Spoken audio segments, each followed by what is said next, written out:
ASMR Gaming News. Greetings,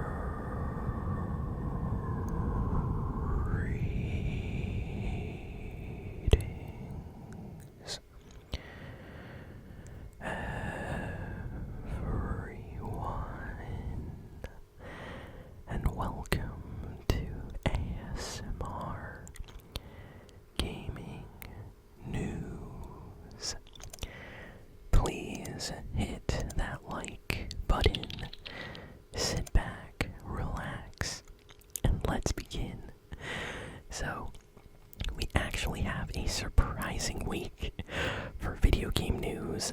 We have a pretty decent amount of announcements here, so let's start with the Fortnite news, because I know a lot of people here on the channel play Fortnite, so pretty big update released this week for Fortnite. So on July 4th, Fortnite released the start of the All Sweat Summer event, and basically it's the summer event that happens every year in Fortnite.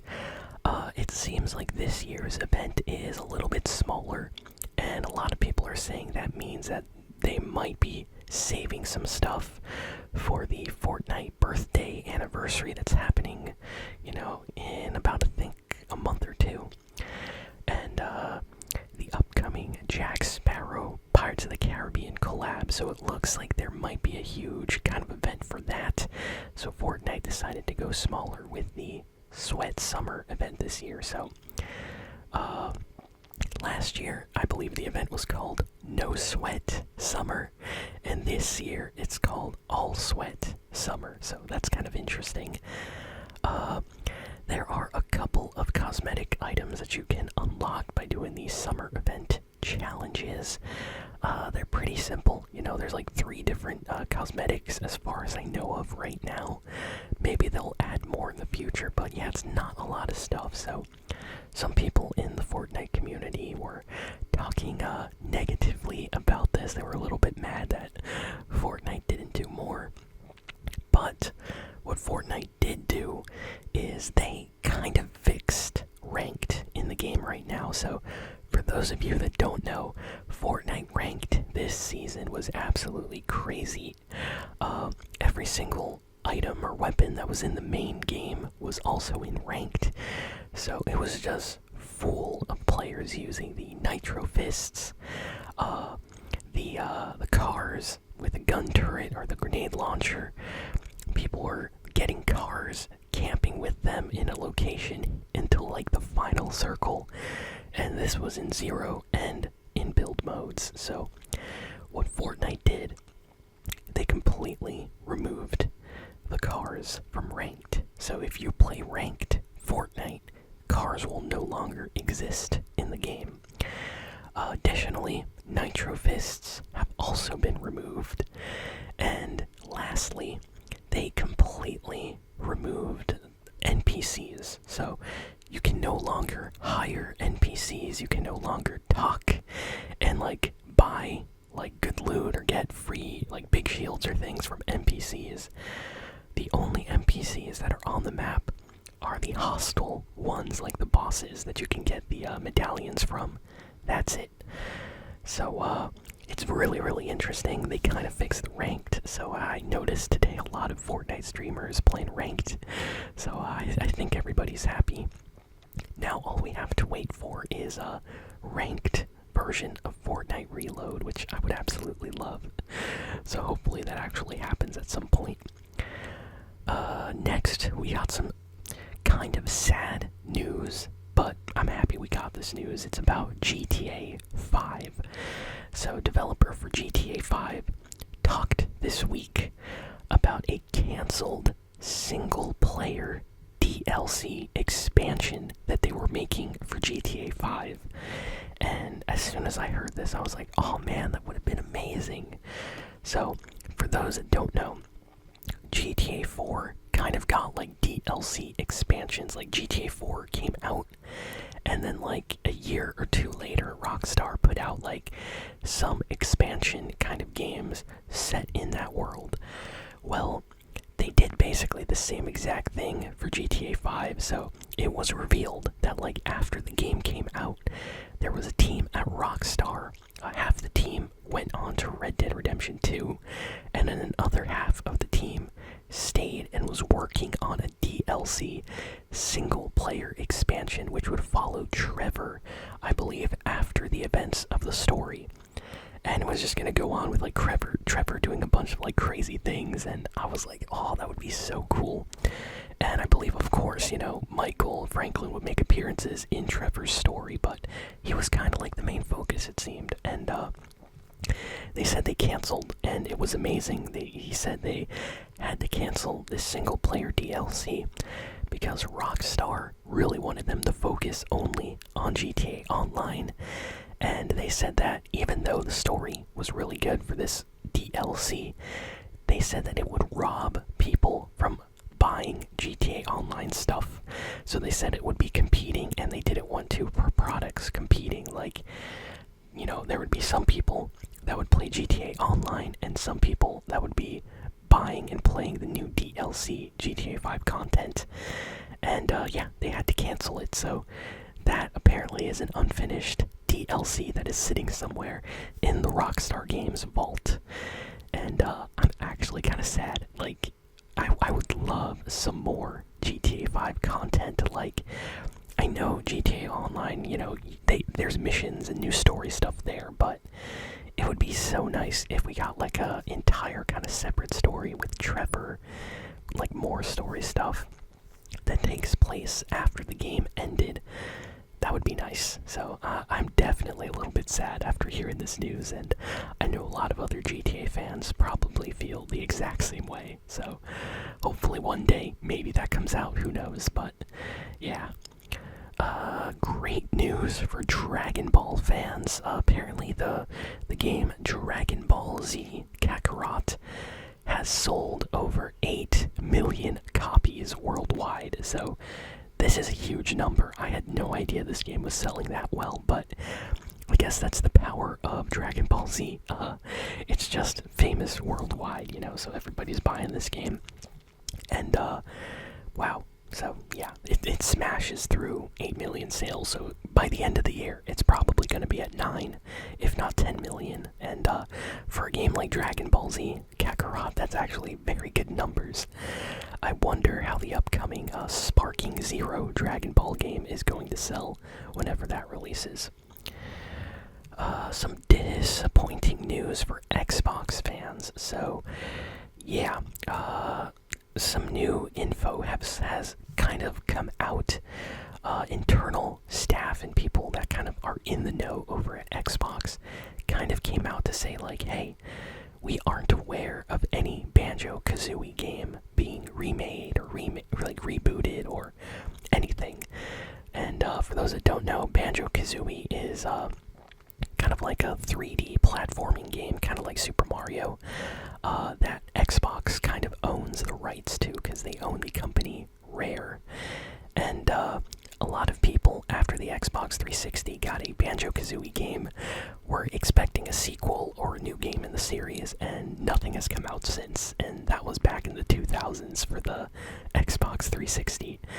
And in the last few years, we've gotten rumors that Xbox was trying to make a new game, and people were kind of excited about that. But now, this week, this is not officially confirmed by Microsoft, but people that know, the people working there on like games and stuff, said, hey, we haven't heard anything about Banjo-Kazooie, so that's probably not happening.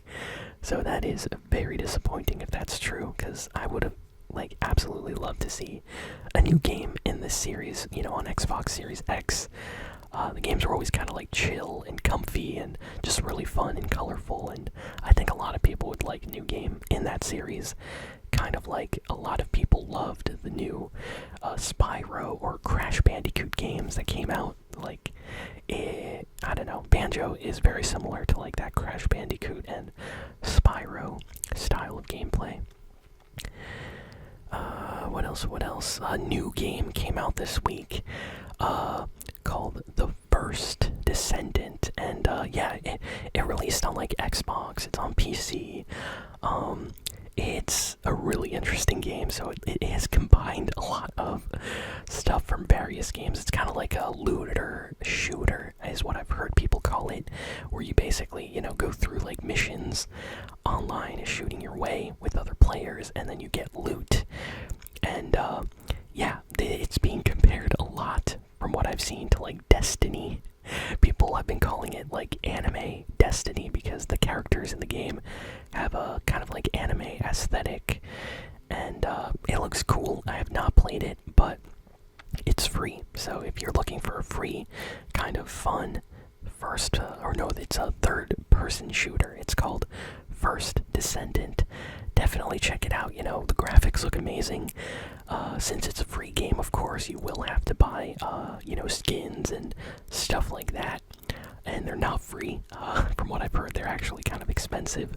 But the game looks good. And it plays like Destiny. From people that have played Destiny, when I've heard them play this game, they basically described it as like, oh yeah, it's like Destiny.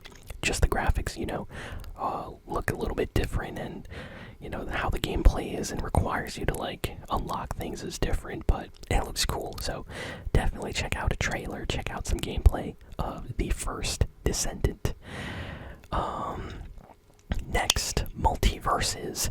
Agent Smith is about to release, so that's actually kind of cool. I did not know that Agent Smith was actually gonna be releasing anytime soon. I remember hearing that the Joker was coming out at the start of the new Multiversus season, and then there was just like no information for a while. So I was like, what happened to that Agent Smith character from The Matrix? But yeah, there is actually a gameplay trailer out right now for Agent Smith, on how he plays like in Multiversus. So if you're still playing Multiversus, trying to unlock characters and having fun in online battles, check out the Agent Smith gameplay trailer. Next, what else do we got here? This is interesting. So it seems like if you subscribe to a newsletter, like email newsletter for the upcoming Sonic X Shadow Generations game, they will send you a free Sonic Jam skin. And they did this for Sonic Frontiers. I remember signing up for the newsletter, and Sega, the company that makes the game, basically sent me a code to have like these special kind of Sonic sneakers or shoes that he uses in Sonic Adventure 2. And it was completely free. You just had to sign up with your email. And they're doing the same thing right now for this new game. If you sign up on the official Sonic X Shadow Generations website just to get email from them, they will send you a code to unlock a special version of Sonic in the game when it releases. So definitely do that. It's free. If you're a Sonic fan, you're gonna want to get a free code for a new skin. So definitely worth it. We have an official release date for the upcoming Dead Rising Deluxe remaster. It's coming out on September 19th for PlayStation 5 and Xbox, and it just looks really, really nice. This is like a kind of an iconic Xbox game. People loved this game when it released. It's crazy. If you love zombies and mayhem and just crazy action and fun, this is a game to check out. Seriously, it plays almost like episodes from The Walking Dead show. And if you watch The Walking Dead, this is like you're stuck in, and you gotta like craft your own weapons. There's bosses, there's thousands upon thousands of zombies, and you only have like a limited amount of time to finish the game. Like there's actually kind of like a limit of how you can do things or you'll fail. It's intense and awesome, and I'm very hyped for this remaster, and it's coming out on September 19th on just about everything, so definitely check that out if you are a fan. Capcom basically announced that a new Resident Evil game is officially in development, and I believe this is the next big game in the Resident Evil series. So this is not a remake, but the next mainline game. And a lot of people loved Resident Evil, like the last one, Village. And before that, of course, like, we had the first kind of first-person Resident Evil game, which was absolutely crazy to experience in first person, and that sold extremely well. So, yeah, we're gonna see what happens next for Resident Evil, where the series goes. Honestly, they have been making some really good Resident Evil games recently, so can't wait to see what the next one is gonna be like. Sega came out this week to talk about their reboot of their classic Crazy Taxi series. And they basically announced that it's going to be kind of a big online game where people are going to be racing around in taxi cabs and kind of completing missions. And then there's going to be like rival players online trying to make you not complete your missions. It almost sounds like GTA Online a little bit, where like you'll have people playing GTA Online a certain way, and then you'll have people in that lobby trying to ruin your fun a little bit. So it seems like they're going to be doing that for Crazy Taxi, just crazy racing taxi action. And then you'll have like people playing as like police trying to stop you, or rival taxis trying to stop you and kind of get to your checkpoints first. It sounds insane, so I am excited. And last piece of news is something I actually am kind of excited about. So there is this kind of forgotten series. I love this series. A lot of people do not know of this video game series because there has not been a new game in years. Seriously, in years. It's called The Legacy of Kain. And there's an entire series, a bunch of games on PlayStation 1, PlayStation 2, GameCube, Xbox. But yeah, there hasn't been a new game in a while. And out of the blue this week, they just announced a new graphic novel. And people that are into these games really think that there is a chance that they might reboot the series if this novel sells good. Many times video game companies will kind of put out a book and just see how many people buy it, and then if it sells well, they'll be like, hey, let's bring back this series. And they'll kind of show a publisher like, hey, there's interest in this video game, and then they'll make a new game. So I'm excited. I hope this new graphic novel sells well. Apparently, it's a prequel of Legacy of Kain Soul Reaver, which was a game that released on like the PlayStation 1 and Sega Dreamcast. And it's a really awesome game. The lore is absolutely insane. It's one of the best things about the Legacy of Kain series. That's why it has such passionate fans, even though the game series is no longer as popular as it once was. It would be really nice to kind of see it come back into the mainstream again. So yeah, that's kind of all the big news for this week. Thank you all for listening, for watching, and I'll see you all next time. So long.